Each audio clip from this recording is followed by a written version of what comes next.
আমার প্রিয় মুসলমান ভাইয়েরা, হযরত মালিক ইবনে দিনার রাহমাতুল্লাহি আলাইহি ওনার বিখ্যাত কিতাবের মধ্যে লেখেন, মালিক ইবনে দিনার রাহমাতুল্লাহি আলাইহি একদিন রাস্তা দিয়ে যাচ্ছে, হঠাৎ করে দেখেন রাস্তার ধারে দুইজন যুবক কি যেন লেখালেখি করছে। হযরত মালিক ইবনে দিনার রাহমাতুল্লাহি আলাইহি তাদেরকে ডাকলেন আর জিজ্ঞাসা করলেন, হে যুবক, তোমরা কি লেখো এখানে? কি লেখালেখি করছো? ওই যুবক দুটো বলল, আমরা দুনিয়ার সাধারণ কোনো মানুষ নই, আমরা হচ্ছে আল্লাহ রব্বুল আলামিনের পক্ষ থেকে প্রেরিত ফেরেশতা। আমরা দুইজন ফেরেশতা, একজন হচ্ছে দুনিয়ার জমিনে যারা মুত্তাকি তাদের নাম লিস্ট করছি, আর একজন যারা দুনিয়ার জমিনে নাফরমান বেঈমান তাদের নাম লিস্ট করা হচ্ছে।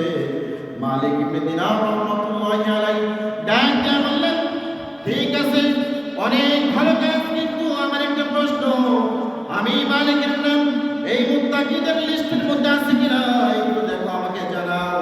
ফেরেশতারা যখন বললেন, তোমার নাম তো এই লিস্টের মধ্যে নাই, কোন লিস্টের মধ্যেই তোমার দুই খাতার এক খাতার মধ্যে তোমার কোনো লিস্ট নাই, তোমার কোনো নাম নাই। এই কথা যখন মালিক ইবনে দিনার শুনলেন, শোনার সঙ্গে সঙ্গে মালিক ইবনে দিনার রাহমাতুল্লাহি আলাইহি ওই জায়গায় অজ্ঞান হয়ে গেলেন, বেহুশ হয়ে গেলেন, জ্ঞান হারা হয়ে গেল, আর সঙ্গে সঙ্গে ফেরেশতারা উধাও হয়ে গেল, চলে গেল। কিতাবের মধ্যে আসছে, যখন মালিক ইবনে দিনার রাহমাতুল্লাহি আলাইহি হুঁশ চলে আসছে, এমন সময় মালিক ইবনে দিনার কান্না করতে করতে মসজিদের দিকে চলে যায়।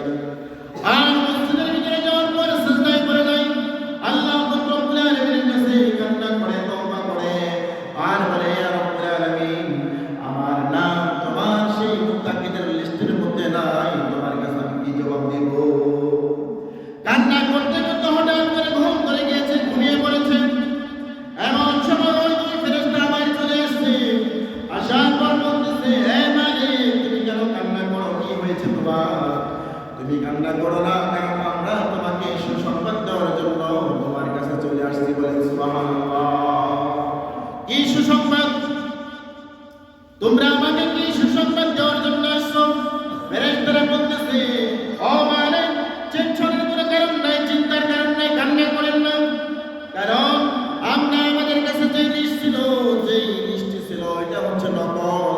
আমরা যখন আরশে আজিমে চলে গেছি, তখন দেখি আল্লাহ রব্বুল আলামিনের কাছে যে লিস্ট আছে মুত্তাকিদের, ওই লিস্টের মধ্যে তুমি মালিক ইবনে দিনারের নাম, সেটার মধ্যে আল্লাহ রব্বুল আলামিন লিপিবদ্ধ করে রেখে দিয়েছেন। সুবহানাল্লাহ।